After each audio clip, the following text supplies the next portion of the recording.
नमस्कार।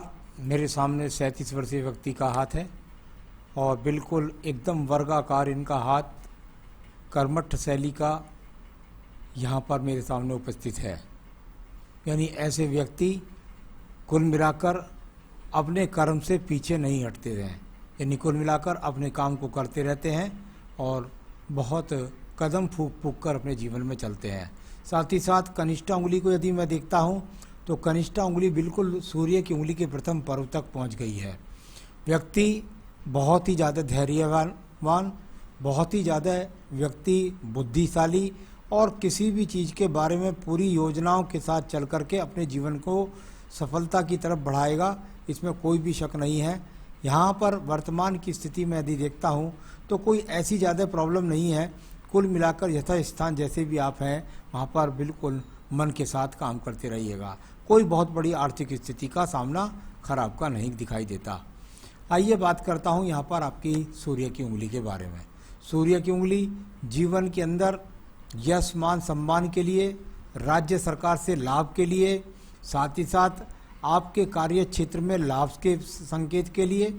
अगर इसका प्रथम पर्व देखता हूँ अपने आप में बढ़िया है, मानसिक शक्ति मजबूत है, उंगली शनि की उंगली के साथ मिली हुई है, अपने माता पिता, अपने भाई बहनों से सभी प्रकार से प्रेम से संबंध रखने वाले व्यक्ति हैं। यहाँ पर निश्चित रूप से सेकंड पर्व आपका सहयोगात्मक रेखाओं के साथ नहीं है, यानी अगर इस पर्व पर खड़ी हुई रेखाएं मिलती तो निश्चित रूप से आपके कार्य क्षेत्र में आपको बार बार बदलाव का सामना ना करना पड़े और उन्नति, तरक्की और प्रगति मिले। यहाँ पर ये सुस्त पर्वत यानी कि इस पर कोई किसी प्रकार की खड़ी रेखा नहीं, आपके जीवन के अंतर्गत बिल्कुल एकदम आपकी तरक्की को रोके हुए दिखाई देता है। यहाँ पर थर्ड पर्व की अगर बात करता हूँ, उस पर खड़ी हुई रेखाएं आपके जीवन के अंदर सम्मान बना हुआ है और कार्य क्षेत्र के लोग आपका सम्मान करते हैं। आइए बात करता हूँ शनि की उंगली के बारे में। एक रूपता के साथ तीनों के तीन पर्व एक दूसरे के सम हैं, यानी बराबर हैं। जब पर्व तीनों के तीनों बराबर होते हैं, व्यक्ति के जीवन के अंदर शनि की ढैया साढ़े साथी का प्रभाव ज़्यादा खराब नहीं होता।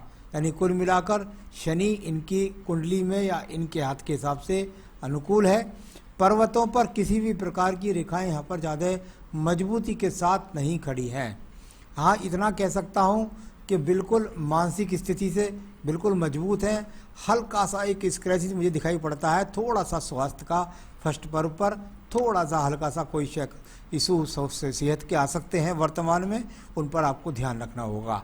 साथ ही साथ सेकंड पर्व यहाँ पर अच्छे व्यावसायिक संकेत नहीं दिखाई देते और साथ ही साथ जो कार्यशैली में किसी प्रकार के कर्ज लदने के योग भी नहीं दिखलाई पड़ते हैं। तो स्वास्थ्य पर थोड़ा सा ध्यान रखना है। अभी आप स्वास्थ्य का इशू मुझे कुछ लगता है आने वाले समय में स्वास्थ्य के प्रति सावधानी बरतने की ज़्यादा आवश्यकता है। आइए बात करता हूँ बृहस्पति के पर्व के बारे में। बृहस्पति का पर्व और आपके जीवन के अंदर संतान सुख सहयोग भी है, पत्नी का सुख सहयोग भी है, ईश्वर के प्रति आस्था भी है।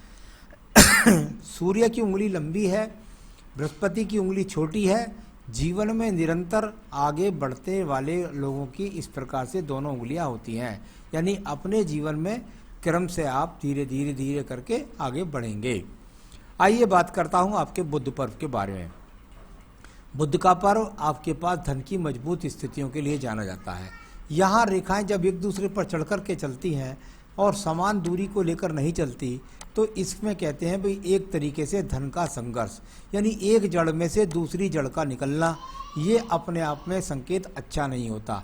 जब आपस में एक दूसरे के ऊपर रेखा चढ़ कर के चलती हैं तो व्यक्ति के धन का जो आगमन है उसमें खर्च का आगमन तेज रहता है। पर्वत भी मुझे कुछ ज़्यादा उठा हुआ लगता है, यानी धन के आगमन आने से पहले धन के ठिकाने लगने के योग लगातार बने हुए हैं। तो बुध पर्व अधिक खर्च को दिखला रहा है और उसका कारण है धन के आगमनों में कमी। यानी कि ऐसा नहीं है कि आपकी प्रवृत्ति खर्च करने की है, ऐसा है कि आप प्रयास करते हैं लेकिन उससे धन पूरा नहीं पड़ रहा। आइए बात करता हूं इसके बाद सूर्य पर्व के बारे में। सूर्य का पर्व और यहाँ से अगर मैं देखता हूँ तो यहाँ कुछ यव जैसी रेखाएं जाकर के चलती हुई, इसको कहते हैं प्रयासरत रेखाएं। एक कदम चली, दो कदम बढ़ी, फिर चली, फिर रुकी, फिर चली। आप अपने प्रयास में निरंतर रूप से लगे रहते हैं, आप अपनी भागदौड़ में निरंतर रूप से लगे रहते हैं। आने वाले समय में भी भागदौड़ आपको दिखाई देती है। तो कुल मिलाकर यहाँ पर किसी भी प्रकार से राजनीतिक क्षेत्र से लाभ नहीं है, तो किसी भी प्रकार से बहुत बड़े रोग के संकेत नहीं हैं। पिता से सामान्य रूप का लाभ व्यक्ति को प्राप्त होता है। आइए बात करता हूं मैं आपके शनि पर्व के बारे में। शनि का पर्व, और जहां एक रेखा मजबूती के साथ खड़ी है तो दो सहायक रेखा साथ में लगती हैं। ये रेखा वो है जो आपके ये दो सहायक रेखा हैं, ये प्रयासरत रेखाओं के रूप में मानी जाएंगी। और जो खड़ी हुई रेखा है वो बताती है कि निश्चित रहिएगा, आपका भाग्य इतना अस्त कभी नहीं होगा कि जो आपको किसी भी प्रकार से ज़्यादा प्रॉब्लम देगा। निश्चित रूप से आप अपने प्रयास को कर रहे हैं और यहाँ पर आपके पीछे भी कोई ना कोई आपको सपोर्ट देने के लिए खड़ा है। कहीं ना कहीं आपका भाग्य लगातार आपको साथ देता रहेगा और आप अपने जीवन में खाली नहीं बैठेंगे। इनको मैं कोई करोड़ों की रेखा नहीं कह सकता भी किसी प्रकार से, और वो की रेखा नहीं कह सकता। ये रेखाएं बहुत जीवन में बदलती हैं। अभी केवल आपकी 37 की एज है जो आपको जॉब से छुटकारा नहीं दिलाएगी, निरंतर आपको काम मिलता रहेगा। आइए बात करते हैं इसके बाद में आपके पर्व के बारे में, और वो है आपका बृहस्पति का पर्व। मंगल पर्व से एक रेखा खड़ी है, एक रेखा क्रॉस का चिन्ह बना रही है जाकर के शनि पर्व के लिए। हो सकता है आने वाले जीवन में तीसरी रेखा बने और फिर चौथी रेखा बने और यहाँ एक बेहतरीन चतुर्भुज बने। अभी इन दो रेखाओं का मतलब सिर्फ इतना ही कह सकते हैं कि एक रेखा देखती है भक्ति की तरफ, भगवान के प्रति आस्था रखते हैं। दूसरी रेखा देखती है शनि की तरफ, अपने ज्ञान से धन की प्राप्ति कर रहे हैं। कुल मिलाकर बृहस्पति पर कोई ज़्यादा बुरे चिन्ह नहीं है। सामान्य सुख सहयोग को लेकर के दिखलाने वाली ये रेखाएं यहाँ पर मौजूद हैं। यहाँ पर देखिए शुक्र पर्व का अंगूठे पर चिन्ह देखिएगा, इसमें चटकने वाली रेखाएं हैं। जब इस प्रकार की चटकने वाली रेखाएं होती हैं तो ये मानसिक पर्व होता है, यानी कुल मिलाकर थोड़ा सा छोटा भी है। बृहस्पति की उंगली से इसकी लंबाई अगर अच्छी होती है तो व्यक्ति के पास धन का अच्छा आगमन होता है। कुल मिलाकर यहाँ पर आपको ज़्यादा आकर्षण की तरफ नहीं भगना है अभी। और कुल यहाँ पर ये, क्योंकि ये शुक्र जो है संसाधन के लिए पर्व माना जाता है, और संसाधन का मानसिक पर्व जब चटकने लगे तो कहीं ना कहीं व्यक्ति अपने मन के अंदर कमजोरी महसूस करता है कि मेरे पास ये संसाधन नहीं है। सेकंड पर्व देखता हूँ तो तर्क शक्ति के लिए है, थोड़ा सा अभी वाद विवाद से भी आपको बचने की ज़रूरत है। आइए बात करते हैं इसके बाद में हम आपके यहाँ पर हृदय रेखा के बारे में। हृदय रेखा यदि आप देखेंगे तो ये शनि पर्व के नीचे जाकर मिल गई, यानी कि हृदय के अंदर शनि पर्व को रेखा जब देखे तो बस मन के अंदर ऐसे होता है किस प्रकार से मैं मेहनत करूं, किस प्रकार से मैं तरक्की को प्राप्त करूं, किस प्रकार से मैं अपने जीवन में आगे बढ़ूं। इस तरह के लिए बस धन धन धन धन मन के अंदर छाया हुआ है। हल्के हल्के स्क्रैचेस बने हुए हैं इसके ऊपर। ये किसी प्रकार के कोई हृदय से रोग से संबंधित नहीं है। और जहाँ तक सवाल है पत्नी से संबंध, वो भी अच्छे बने रहेंगे और निश्चित रूप से पत्नी का जो स्वास्थ्य है उसमें भी जरूर तरक्की प्राप्त होगी। तो कुल मिलाकर किसी भी प्रकार से कोई अशुभ ऐसी चीज़ नहीं है जिसको यहाँ से बोला जा सके। चलिए मैं बात करता हूँ इसके बाद में आपके यहाँ पर निम्न मंगल पर्व के बारे में। निम्न मंगल पर्व, और बिल्कुल यहाँ पर जो रेखाएं हैं वो सहयोगात्मक रवैये के साथ में मौजूद हैं, और यहाँ से निकलने वाली रेखाएं थोड़ा थोड़ा डिस्टर्ब करती हैं आयु रेखा को, कभी बुद्धि रेखा को निकल करके जो यहाँ से राहु रेखा निकलती हैं जो आगे चलती चली जाती हैं, वो एक तरह से जिस पर्वत जिस रेखा को काटती है उस समय पर दिक्कत आती है।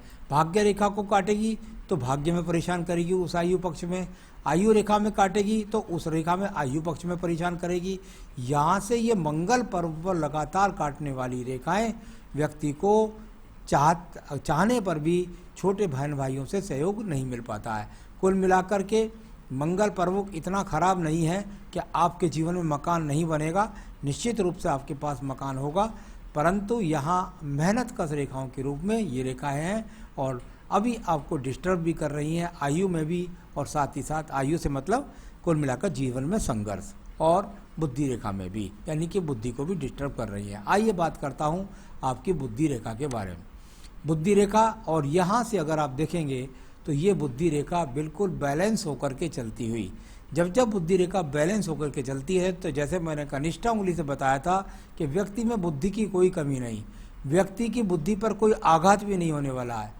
व्यक्ति पर कितनी भी थोड़ी बहुत परेशानी आ जाए, व्यक्ति परेशानियों से नहीं घबराएगा और धैर्य के साथ उनका सामना करेगा और अपने जीवन को चलाता रहेगा। तो ये अच्छा चिन्ह यहाँ पर दिखलाई दे रहा है। अब बात करता हूँ मैं यहाँ पर आपके अन्य रेखाओं के बारे में। उससे पहले द्वितीय मंगल पर्वत को देख लेता हूँ। ये द्वितीय मंगल पर्वत यहाँ से देखा जाता है आपके जीवन में झगड़े के लिए, झंझट के लिए, मुकदमों के लिए, आपको किसी प्रकार मुकदमे में सफलता के लिए, या आपका ऐसा चरित्र है कि आप लोगों से झगड़ते रहते हैं, तो वो ऐसा कुछ भी नहीं है। ये सारे अपशगुन आपके हाथ के अंदर नहीं है। आप मंगल पर्वत अच्छा है, उच्च है, आप मेहनती किस्म के आदमी हैं। ये रेखाएं हैं थोड़ा आपके जीवन में भागदौड़ करा रही हैं, और क्योंकि इनका जो उठान है वो एक तरह से ऋणात्मक चिन्हों के रूप में है। अगर ये ऊपर को उठती हुई होती तो इनका ज़्यादा लाभ मिलता। ये सम रूप से काटने वाली रेखाएं सिर्फ और सिर्फ चिंता की रेखाएं कहलाती हैं। बात करते हैं आपके पास बुध रेखाओं के बारे में, जो स्वास्थ्य को प्रभावित करने वाली रेखाओं के रूप में मानी जाती हैं। बुध रेखा, ये रेखाएं जो होती हैं, ये रेखाएं, इन रेखाओं को बुध रेखा बोलते हैं, और साथ ही साथ बोलते हैं इनको स्वास्थ्य रेखा। इनकी व्यापारिकता, प्रामाणिकता को देखा जाता है, कहीं व्यापारिक प्रामाणिकता नहीं लगती, एक तरह का सा दीप बनता हुआ दिखाई देता है। यानी कि ये सिर्फ और सिर्फ वो रेखाएं हैं जो आपके जीवन के अंदर बार बार जॉब में परिवर्तन करा सकती हैं, व्यापार करें तो व्यापार में परिवर्तन करा सकती हैं, और साथ ही साथ आपके करियर के अंदर उठाव गिराव जैसी, यानी कुल मिलाकर यहाँ चलायमान स्थिति के साथ में ये अच्छी रेखाएं यहाँ पर मौजूद नहीं हैं। वर्तमान में स्वास्थ्य के लिए मैंने ऊपर भी बोला था, फिर मैं आपको बोलता हूँ कि कृपया करके आने वाले समय में स्वास्थ्य का बहुत ज़्यादा अपना ध्यान रखिएगा। अब बात करता हूँ मैं आपकी भाग्य रेखा के बारे में। इसका जुड़ाव जो है वो आपकी यहाँ से दूर स्थान से। इसमें होता क्या है कि बार बार व्यक्ति को जॉब में परिवर्तन करना पड़ता है, साथ ही साथ इनको राहु रेखाएं भी बीच बीच में से कई जगह से काट रही हैं, ऊपर भी ये रेखाएं आगे भी काट रही हैं। तो मैं तो कुल मिलाकर जहाँ आपके 37 पर पढ़ता हूँ, उस 37 पर अगर मैं देखता हूँ तो अभी राहु रेखाओं का प्रभाव यहाँ जारी है, और जब किसी चीज राहु रेखा कहीं काटती है तो उसका जीवन के अंदर डबल प्रभाव होता है। यानी अगर साइड वाइज भी दूसरी एक भाग्य रेखा का और दिखाई देती है, वो भी कटती है, कहीं दूसरी जगह भी व्यक्ति प्रयास करता है तो वहाँ भी आपको सफलता नहीं मिलेगी। कहीं दूसरी जगह छोटा मोटा इन्वेस्टमेंट किया हो तो पता लगा वहाँ भी लॉस हो गया। अभी यहाँ पर इस रेखा का प्रभाव लगभग आपके जीवन में 2.5 से 3 वर्ष तो अवश्य दिखाई पड़ता है, और मैं गणित आगे करके आपको सवालों में जवाब दूंगा। चलिए अब बात करते हैं इसके बाद में हम आपके यहाँ शुक्र पर्व के बारे में। तो भाग्य रेखा का इन्वॉल्वमेंट ठीक नहीं दिखाई दिया, यहाँ शुक्र पर्व को देख लीजिएगा। शुक्र पर्व ज़्यादा चटकदार तो नहीं है, कुल मिलाकर के बहुत अच्छा नहीं है। हाँ, आपके जीवन के अंदर आप संघर्ष कर रहे हैं, आप अच्छे संसाधन एकत्रित करना चाहते हैं, ये सब दिखलाई पड़ता है। कुल मिलाकर के थोड़ा बहुत सहयोग यदि पत्नी का कहीं से ले सकें तो वो भी ले सकते हैं, ये भी दिखलाई पड़ता है। कोई छोटा मोटा सहयोग अगर पत्नी का लेना चाहें वो भी ले सकते हैं, तो ऐसा दिखलाई पड़ता है। ये रेखा जब आपको मिलती है इस तरीके से यहाँ से, तो आपके जीवन के अंदर ये पैतृक संपत्ति दिलाती है। कभी कभी देखने में आता है व्यक्ति को पैतृक भवन भी मिलता है। ये वो रेखा हो गई। एक मंगल रेखा, बहुत सुंदर रेखा आपके पास, इसका होना अनिवार्य है क्योंकि संघर्ष के समय में ये रेखा आपका काम करेगी। इस समय 37 से लेकर के, और ये रेखा लगभग आपके जीवन में 46-47 वर्ष तक बहुत बढ़िया मंगल रेखा है, जो आपको किसी भी तरीके से आपको हिम्मत नहीं हारने देगी और आपका संघर्ष को जारी रख करके आपके जीवन में सफलता दिलाएगी। तो ये तो हुआ, इस तरीके से मैंने एक रेखा हाथ को पढ़ने का तरीका बताया है। अब मैं बताता हूँ आपकी आयु रेखा के बारे में। यदि आप अपनी आयु रेखा देखेंगे तो आयु रेखा जाकर के पूरे शुक्र पर्व को जितना चौड़ा घेरती है उतनी व्यक्ति अपने जीवन में ज़्यादा आयु वाला होता है। पूरे शुक्र पर्व को घेर दिया है, मे भी पॉसिबल 90 वर्ष से कम यहाँ कहीं भी दिखलाई नहीं पड़ती। तो ये दूसरी रेखा पैतृक संपत्ति से, परिवार से सहयोग की रेखा। तो कुल मिलाकर ये सब आपकी मैंने यहाँ पर रेखाओं को बताया है। इसमें से अगर रेखा थोड़ी सी जा करके अगर मान लिया इधर मिल भी गई, ये घूम भी जाती है, तो इसका मतलब भी सिर्फ और सिर्फ यही होता है कि आपके जीवन का बुढ़ापा और आनंदित होगा। तो ये सब चीज़ें यहाँ पर मैंने आपकी आयु रेखा से देखी, आयु रेखा भी मैंने आपकी बताई, सारी रेखाओं पर्वतों को मैंने पढ़ करके अभी तो सिर्फ उसका फल बोला है। जब इनके पूरे प्रारूप पर पहुँचते हैं तो कई चीज़ों को देख करके उसके फल को बताया जाता है। जैसे आपने पूछा नौकरी में बार बार बदलाव होता है, निश्चित रूप से मैंने बुध पर्वत पर बहुत सारी रेखाओं का गमन देखा है और चंद्र पर्वत से भी भागने वाली रेखाएं दिखाई देती हैं। आपके जीवन में ये चीज़ें अभी मैं समझता हूँ कम से कम 4 साल और जुड़ी रहेंगी, कम से कम 4 साल और इंतजार करिएगा कृपया करके, क्योंकि आपकी जो जहाँ 35 बनता है अधिकतर मस्तिष्क रेखा काटने पर वहाँ 35 पर ना बन करके, क्योंकि आपके हृदय रेखा और बुद्धि रेखा का आपस में कुछ क्लोज है, तो ऐसी समय पे वो जो गणित है उसके हिसाब से मैं बता रहा हूँ आपको, कभी आप उसको ऐसा समझें। तो यहाँ मैं समझता हूँ लगभग 4 साल आप इंतजार कीजिएगा, अभी किसी प्रकार का बदलाव करने की कोशिश ना करें और निरंतर नौकरी में जुड़े रहें, वरना भारी नुकसान हो जाएगा। व्यापार शुरू करना चाहता हूँ, कब शुरू करूँ? बिल्कुल 2024 के बाद आप शुरू कर सकते हैं व्यापार, तो उसको 4 साल बाद 2024 से 2025-24 के आखिर में कर सकते हैं। क्या जन्म स्थान में तरक्की नहीं है? बिल्कुल जन्म स्थान में तरक्की है।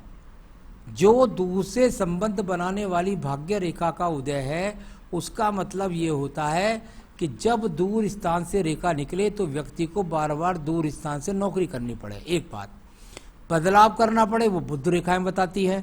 और तीसरी बात, आपके जीवन में आपने कहा किस व्यापार में सफलता मिलेगी, तो निश्चित रूप से वो बताती है कि व्यापार में सफलता उसमें मिलेगी जिसमें आप सप्लाई करेंगे। कभी भी ठिया बंद काम ना करें, कोई सा भी काम करना चाहें उसके अंदर सप्लाई होनी चाहिए, यानी दूर दूर के लोगों से मिलकर के सप्लाई करना और बाद में अपने घर पर आ जाना, या अपने स्थान पे कोई चीज़ रखना और उसकी दूर दूर तक सप्लाई करना। तो इस हिसाब से व्यापार सिर्फ वही करना है जिसके अंदर आपको बहुत अभी एक्सपोर्ट इंपोर्ट जैसी बात तो नहीं कह सकता, लेकिन सप्लाई जैसी बात कह सकता हूँ, ऑर्डर सप्लाई जैसी बात कह सकता हूँ। किसी चीज़ की बना करके उसके छोटे स्केल पे सप्लाई करें, उस तरह की चीज़ों की जो सप्लाई है जिसमें, वो आप यदि धंधा करेंगे तो उसमें आपको अच्छा खासा लाभ प्राप्त होगा। आपने कहा पत्नी की चिंता रहती है, साथ कब तक रहेगा? मैं निश्चित रूप से कह सकता हूँ आप चिंतित ना करें, आप जो है बिल्कुल निश्चित रहिएगा। इस हाथ के अंदर कहीं से कहीं तक पत्नी का जल्दी साथ छोड़ने का हाथ ये कहीं भी नहीं है।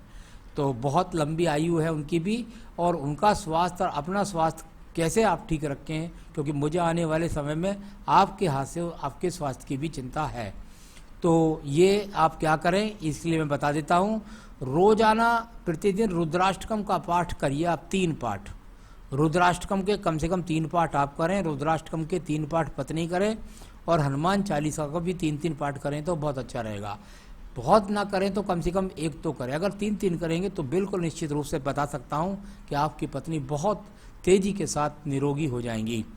तो ये रुद्राष्टकम के पाठ करने हैं। साथ ही आपको जो है सोमवार के दिन शिव मंदिर में जाकर के पति पत्नी दोनों जाएं और भगवान शिव की आराधना करें, उनको जल का अभिषेक कर सकते हैं और पूरे परिवार को स्नान करा सकते हैं। साथ ही साथ वहाँ खड़े होकर के ये पूजाओं का पाठ कर सकते हैं। आपका रत्न बनता है पुखराज, जो आपको स्वस्थ रखेगा, आपकी पत्नी का सहयोग बढ़ाएगा, पत्नी का स्वास्थ्य भी सही रखेगा और आपको धन के आगमन भी बनाएगा। तो ये पुखराज पहन लीजिएगा, अगर आपको मिल जाए तो ठीक है, नहीं मिले तो मुझसे संपर्क कीजिए, मैं आपके स्थान तक बनवा कर पहुँचा सकता हूँ। तो बस इतना करें, सुखी रहें, यही मेरी शुभकामनाएं। नमस्कार।